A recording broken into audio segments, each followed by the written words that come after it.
बहुत ध्यान से सुनना।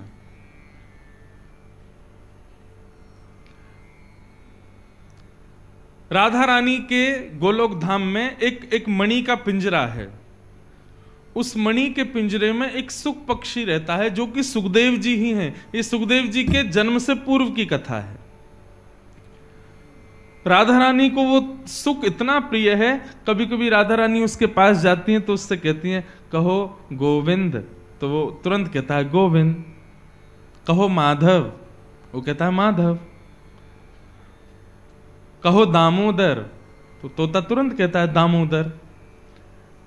अब श्री किशोरी जी को इतना सुख मिलता है कि उन्होंने अपने जो सुख पक्षी है उसको इतने ठाकुर जी के नाम रटा दिए कि अब जब जब किशोरी जी उसके सन्मुख जाती हैं तो गोविंद, दामोदर, माधव, इस प्रकार कह के करके वो कीर्तन करता है और किशोरी जी को उससे बड़ा प्रेम हो गया। किशोरी जी को बहुत सुख है कि अब ये नित्य ठाकुर जी का नाम जप करता है। चलते फिरते उठते बैठते जब जब भी अपने कक्ष में आती हैं किशोरी जी, वो तोता गाना शुरू कर देता है, ठाकुर जी का नाम उच्चारण करना प्रारंभ कर देता है। एक दिन स्वयं श्री राधा रमन लाल जी जब गोलोक धाम पहुंचे और किशोरी जी के अंतःपुर में उन्होंने प्रवेश किया, ललिता, विशाखा आदि समस्त सखियों ने ठाकुर जी को प्रणाम किया, लेकिन उस सुख पक्षी ने प्रणाम नहीं किया। ठाकुर जी को प्रणाम ना करता देख किशोरी जी ने आज्ञा की, बोले तुमने प्रणाम क्यों नहीं किया? तब वो सुख पक्षी कहता है इनको प्रणाम क्यों करूं, ये कौन है? बोले ये वही हैं जिनका तुम नाम गाते हो, दामोदर, माधव, केशव, कन्हैया आदि आदि जो भी तुम नाम कहते हो, ये वही हैं, इनको प्रणाम करो। बोले इनको प्रणाम क्यों करना है? ये ऐसे कौन सी इनके अंदर विशेषता है जिसके लिए इनको मैं प्रणाम करूं? तब किशोरी जी के मन में भाव आया, बोले इसमें नाम निष्ठा तो है लेकिन नामी को भी जानता नहीं है, और यदि नामी को जानेगा नहीं, पहचानेगा नहीं तो नाम गाना व्यर्थ है। नाम गाने से कोई लाभ नहीं होगा। हाँ, इतना लाभ जरूर हो जाएगा कि बस इसके पूर्व संचित कर्म के जो पाप होंगे वो जरूर इस नाम निष्ठा से नष्ट हो जाएंगे, लेकिन इसको भगवत प्राप्ति कभी नहीं हो पाएगी। क्यों? नामी को जानता नहीं। और जाने बिन ना होए परतीति, बिन परतीति होत नहीं प्रीति। जाने बिन न होए परतीति, बिन परतीत होत नहीं प्रीति। और जब तक प्रीति नहीं होगी तब तक श्याम सुंदर मिलेंगे नहीं।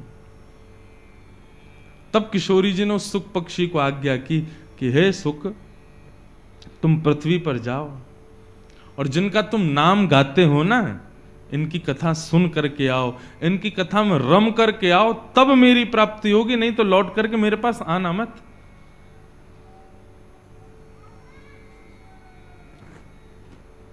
श्री शुक मूर्छित भय माश शठ।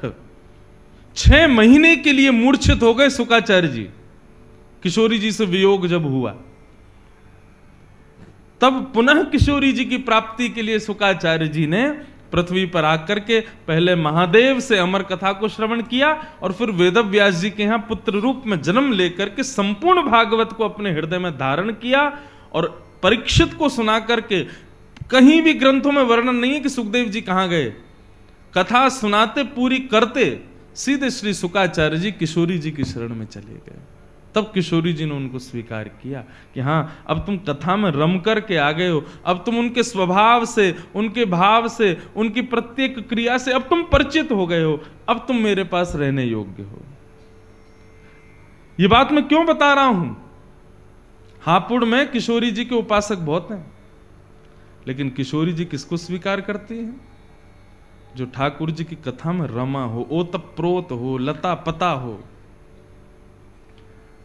आप किशोरी जी का नाम गुणगान खूब करो, लेकिन जिस नाम को आपने गाया उस नामी के यदि उस स्वभाव से आप परिचित नहीं हो तो किशोरी जी को वो नाम प्रिय नहीं लगेगा। आपके मुख से नाम गान में सुख ही उनको तभी आएगा जब कथा में रम। मैं कोई अपनी कथा, मैं तो आज जा रहा हूं कथा करके, लेकिन आप लोगों से निवेदन करके जा रहा हूं। कथा साधारण नहीं है बंधुओं। चारों युगों में जिनका प्रताप है, ऐसे श्री हनुमान जी महाराज को जब रघुनाथ जी जा रहे थे तो कह के गए तुम पृथ्वी पर ही रहो, हम सब जा रहे हैं गोलोक धाम, लेकिन तुम यहीं रहो। हनुमान जी बोले मैं नहीं रह पाऊंगा पृथ्वी पर। तब राम जी बोले अच्छा एक काम करें, तुमको हम एक वरदान दे के जाते हैं। बोले क्या? बोले यत्र यत्र रघुनाथ कीर्तनम तत्र तत्र कृतमस्तकांजलिम बाष्पवारी परिपूर्ण लोचनम मारुतिम नमत राक्षसांतकम। जहां जहां मेरी कथा होगी तुम मुझसे प्रार्थना करोगे तो उस कथा में तुमको थोड़े क्षण के लिए जाने की मैं आज्ञा दे दूंगा, तुमको कथा यहां प्राप्त होगी पृथ्वी पर। तब हनुमान जी बोले फिर तो मुझे गोलोक धाम नहीं जाना, तब तो मैं यहीं रहूंगा ताकि मुझे कथा मिलती रहे। ऐसे श्री हनुमंत लाल कथा के रसिक हैं, इसलिए रघुनाथ जी के प्रिय हैं। ठीक वैसे ही हम ब्रजवासी हों चाहे ब्रजरज उपासी हों, लेकिन कथा में यदि हमारी रति नहीं है, कथा में यदि हमारी प्रीति नहीं है, ठाकुर जी स्वीकार नहीं करेंगे। और ठाकुर जी कर भी लेंगे, किशोरी जी नहीं करेंगे।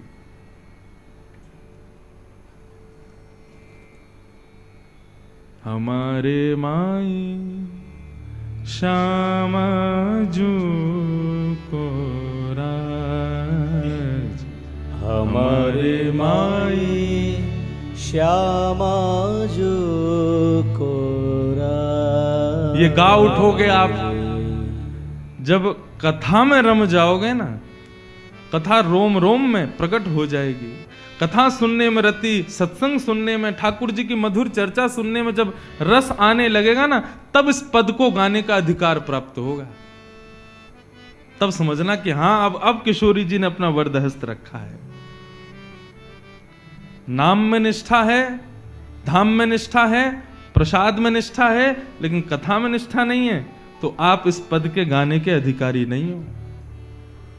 क्योंकि आप पे ठाकुर जी की कृपा होगी, किशोरी जी की नहीं है।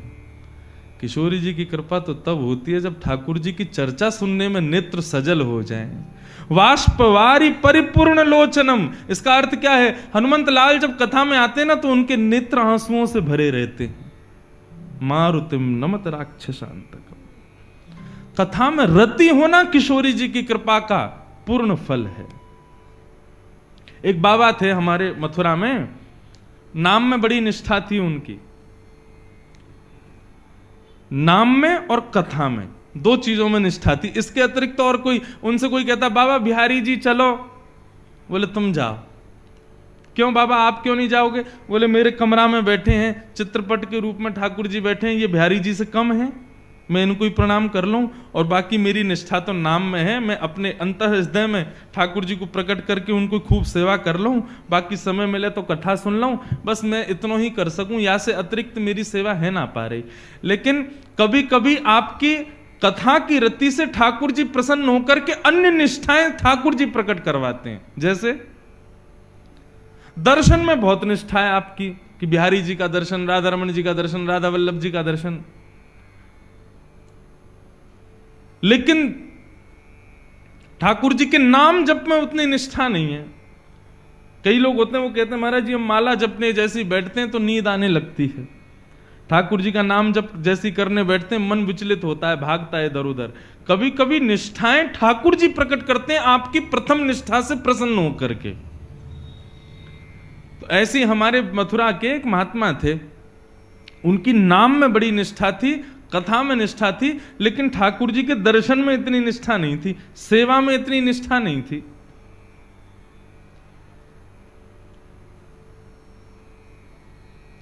नाम जप करते थे और 24 घंटे में से कम 20 घंटे नाम जप करते थे।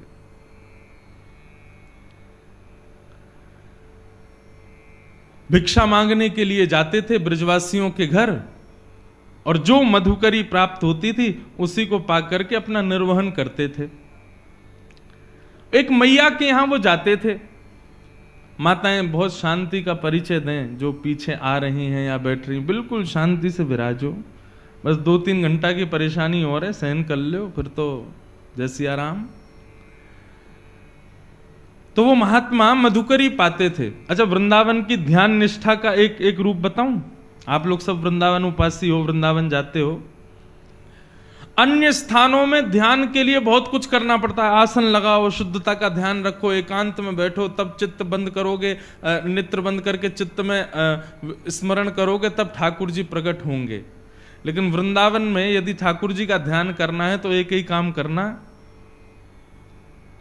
किसी ब्रजवासी के यहां जाकर के अंजलि फैला करके थोड़ी सी मधुकरी मांग लेना, और उस मधुकरी को, शीत प्रसादी को पाकर के श्री यमुना जल को माथे से लगा करके ब्रजरज को अपने द्वादश अंग में लेप करके श्री यमुना जी के तट पर ही नेत्र बंद करके बैठ जाना, तत्क्षण श्यामा श्याम हृदय में प्रकट हो जाएंगे। हमारे श्रीधाम वृंदावन में ध्यान की विधि प्रारंभ होती है ब्रजवासियों के यहां की शीत प्रसादी पाने से। अरे जिन ब्रजवासीन के यहां पर ब्रह्म परमात्मा भी मांग तो डोले, बिन बुलाए घुस जाए घर में, चोरी करके खा जाए, जिन ब्रजवासीन के यहां थे उन ब्रजवासीन के यहां जाकर के अंजलि फैला करके मांग भी लोगे ना, तो आपके अंदर का अहम नष्ट होगा, और अहम नष्ट होते ही श्यामा श्याम प्रकट हो जाएंगे। आज तक खूब भारतीय ब्रजवासी और बड़े बड़े रेस्टोरेंटों पर भोजन किया, अब की बार मेरे कहे से, नहीं तो मेरे घर ही आ जाइयो। हाँ, मैं भले ही ना भी मिलूं तो घर पे आके बस हमारी माता जी या जो भी मिले उनसे ही कह दियो, बोले महाराज जी कथा में कह के गए, यूं नहीं थाली लगा के मांगो, थाली लगा के ले आओ, भीतर से 5-6 रोटी और सब्जी नहीं, अंजलि फैलाओ, जितनो या में आ जाए उतनो दो। आज भी हमारे ब्रज के संत कैसे प्रसाद पाते हैं, बोले रोटी भी पूरी मत दियो, आधी दियो, वही पन एक चावल, वही पन एक सब्जी, वही पन एक दही, वही पन एक मक्खन, नेक बूरो, और वही को सबको पा करके मधुकरी पाके नेत्र बंद करके, हाथ मुंह धो के नेत्र बंद करके जैसे ही महात्मा बैठे उनको ध्यान समाधि लग जाए महाराज। ब्रजवासीन के घर के प्रसाद को पा करके ऐसी ब्रज निष्ठा, ऐसी दर्शन निष्ठा और ध्यान निष्ठा प्रकट है जाए वृंदावन में। तो वे महात्मा नाम जपी थे, लेकिन कभी कभी ब्रजवासियों के यहां जाकर के अंजलि फैला करके मांगते थे, और जो प्राप्त होता था उसको पा करके पुनः हाथ धो करके फिर नाम जप करने लगते थे। एक मैया के यहां वो जाते थे, उन मैया के यहां पर मदन मोहन लाल जी विराज रहे थे। तो बाबा जब आते थे तो बंधुओं एक पद है श्री रैदास जी का, उसमें भाव है, सो ही सुहागन प्रिय जाही रीझ हैं। ठाकुर जी कब किससे रीझ जाएं कुछ पता नहीं है। जैसे ही वो बाबा नित्य अंजलि फैला करके प्रसादी मांगने के लिए आते तो भीतर बैठे मैया के घर में मदन मोहन लाल जी उन पर रीझ गए, और ठाकुर जी के मन में भाव आया, इनको नाम निष्ठा तो बहुत है, लेकिन इनको मेरी सेवा और दर्शन में ज्यादा निष्ठा नहीं है। लेकिन नाम निष्ठा इतनी सुंदर है कि उससे ठाकुर जी प्रसन्न होकर कि अब उनको अपने दर्शन की सेवा, दर्शन की निष्ठा उनके हृदय में प्रकट करना चाहते हैं। तो ठाकुर जी ने क्या किया, वो मैया रात्रि में जैसे ही ठाकुर जी को शयन करा करके सोई तो ठाकुर जी स्वप्न में प्रकट हो गए, और मैया से बोले, मैया तेरे यहां वो जो बाबा आवे ना मधुकरी मांगवे, बोले हाँ, कल को जब वो भिक्षा मांगवे आवे ना तो तू मोए जाके दे दियो बाकी गोद में। मैया तो रोने लगी, बोले क्यों, मेरी सेवा में कोई कमी जो आप बाबा के पास जानो चाहो? बोले ना मैया, आपकी सेवा से मैं बड़ा प्रसन्न हूं, लेकिन अब आप थोड़े दिन की और रह गई हो, कछु दिना में आप चली जाओगी, फिर मेरी सेवा कौन करेगा? या हमारे मैं तो अपनी व्यवस्था कर रहा हूं, वह बाबा को जाके मुंह को कल दे दियो, अब मैं वही के पास रहूंगा। रात भर मैया रोई बेचारी, लेकिन ठाकुर जी की आज्ञा उसने मानी। दूसरे दिन जब संत पधारे तो कहा, मैया भिक्षा दो, कुछ मधुकरी प्रसादी दो। मैया भीतर से अपने ठाकुर जी लेके आई, बाबा की गोद में धर दिए, ले बाबा भिक्षा। बाबा बोले, हमसे ये सेवा वेवा नहीं होती है ठाकुर जी की, हम तो भैया नाम उपासी हैं, बस नाम जप करना जानते हैं। ये श्रृंगार करना, स्नान कराना, वस्त्र पहनाना और ये 56 भोग धराना, ये राजोपचार हमसे नहीं आता है, हम केवल नामोपचार जानते हैं। आप ठाकुर जी से पुनः निवेदन कर दो, छोटी सी कुटिया में रहता हूं मैं, यहां पे 8 बार भोग लगता होगा, मेरे यहां तो कोई प्रसादी की भी व्यवस्था नहीं है, इनको भूख बहुत लगती है, मैं इनको भोजन नहीं करा पाऊंगा। श्रीनाथ जी में 8 बार भोग आता है, जिसमें से 3 बार का भोग आप सुनकर के आश्चर्य करोगे, उसका नाम है श्रम भोग। क्या नाम है? श्रम भोग का तात्पर्य क्या है? ठाकुर जी को उठते ही पहले लड्डू और दूध का भोग लगता है श्रीनाथ जी को, या माखन मिश्री का भोग लगेगा। लड्डू तो विशेष है, लड्डू दूध माखन मिश्री सब तो आएगा ही उठते ही।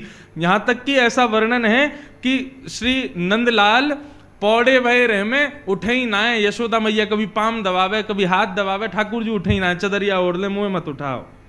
तब मैया कहा करे, पात्र में दूध लेके आवे और लाला के सिरहाने पे हाथ रख के लाला सोते भय लाला को उठा के ही मोहते दूध छुपा दे। तब दूध पीते पीते पीते पीते तब ठाकुर जी के नेत्र खुले, तब मैया उनकी आरती करे। ये है मंगला। आज भी श्रीनाथ जी में ठाकुर जी के शयन में ही दूध आ जाता है सुबह सुबह, और जो वहां मुखिया जी हैं वो दूध भोग को उठा के ठाकुर जी के अधर से छुपाएंगे, तब दीप प्रज्वलन वगैरह होंगे कि मतलब अब ठाकुर जी उठ गए। मतलब नींद में ही दूध पी में तब आंख खुले ठाकुर जी की। और श्रम भोग क्या है कि पहले आ गया मंगला भोग, फिर आएगा बाल भोग, और बाल भोग पाने के बाद फिर ठाकुर जी का श्रृंगार होगा। मुकुट धारण किया, माला धारण करी, सब करी, तो फिर कहे में कि भैया अब ठाकुर जी श्रृंगार करावे में थक गए, तो अब इनके लिए भोग लाओ। वो आता है श्रम भोग। बताओ, कपड़ा पहनवे में थक जाएं ये।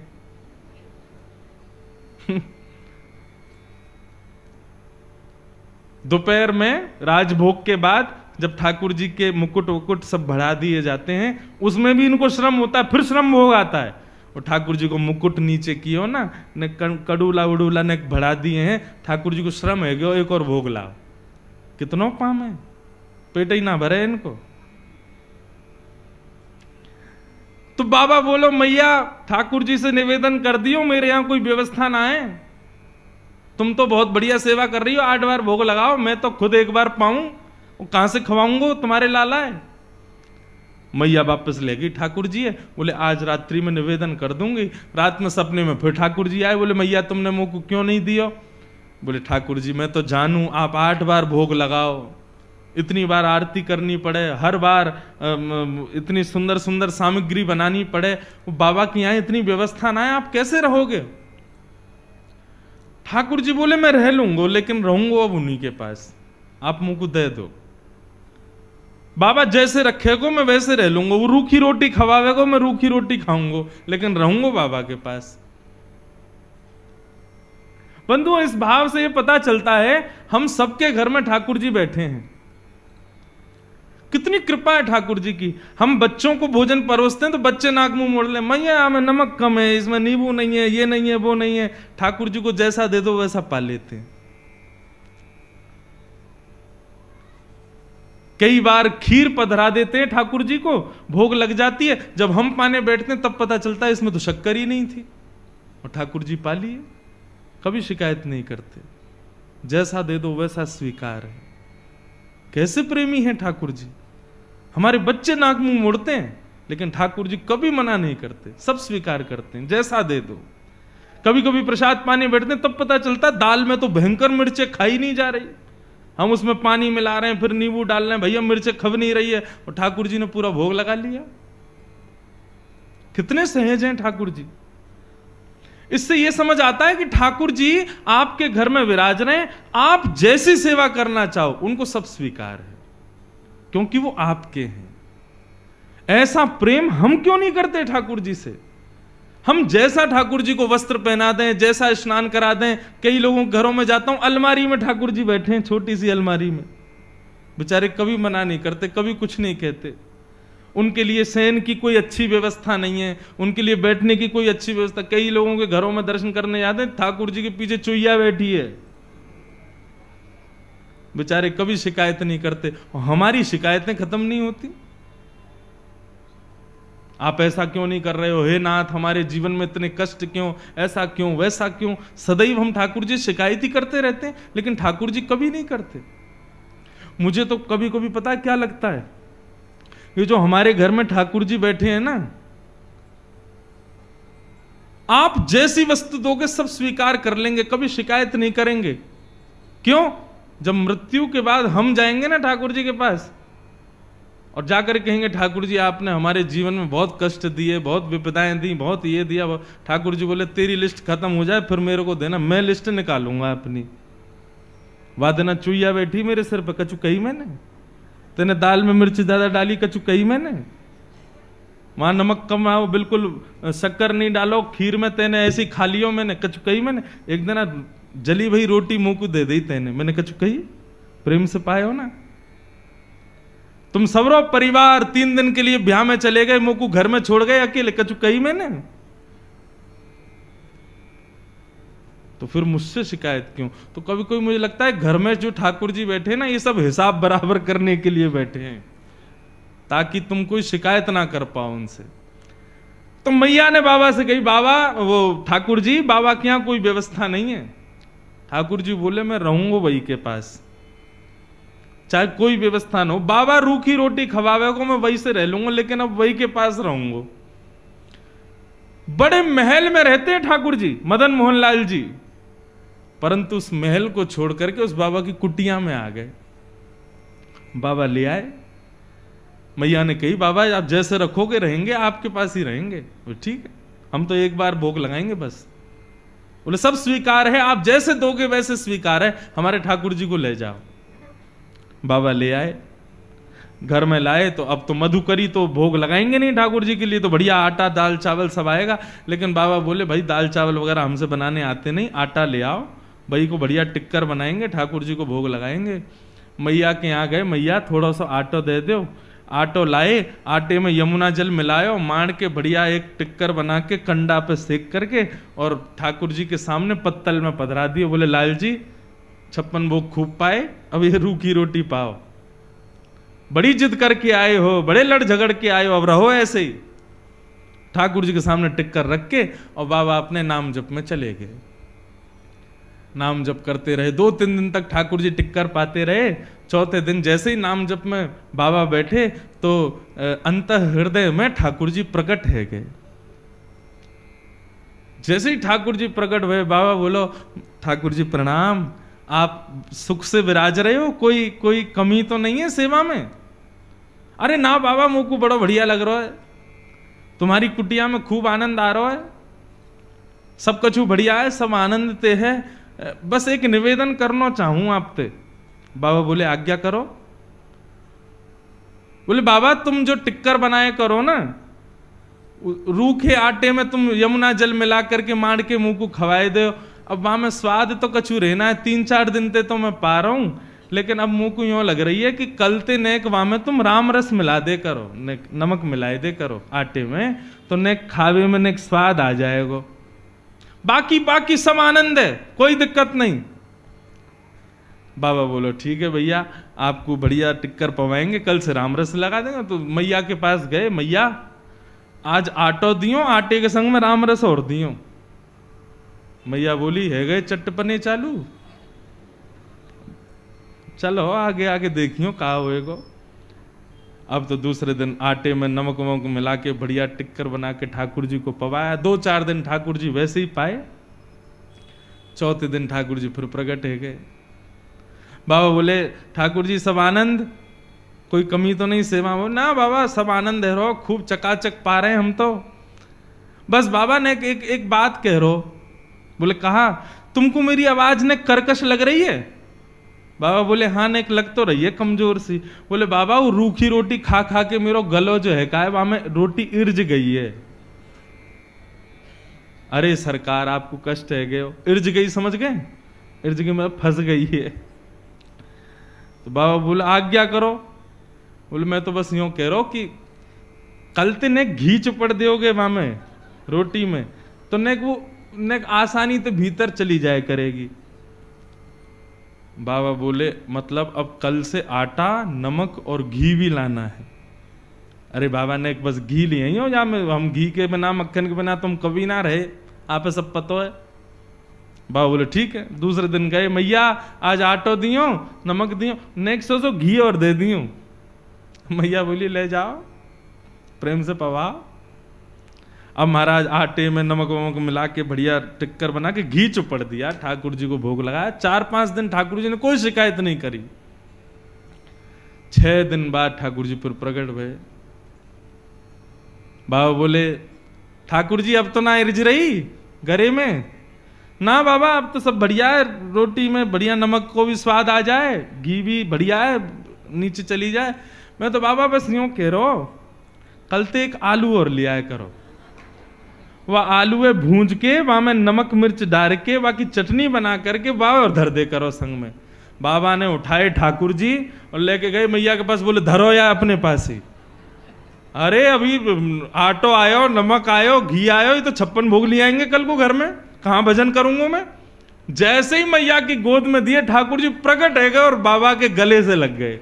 बोले मैं रहूंगा तुम्हारे पास ही, चाहे जैसे रखो, मैं रहूंगा तुम्हारे संग ही।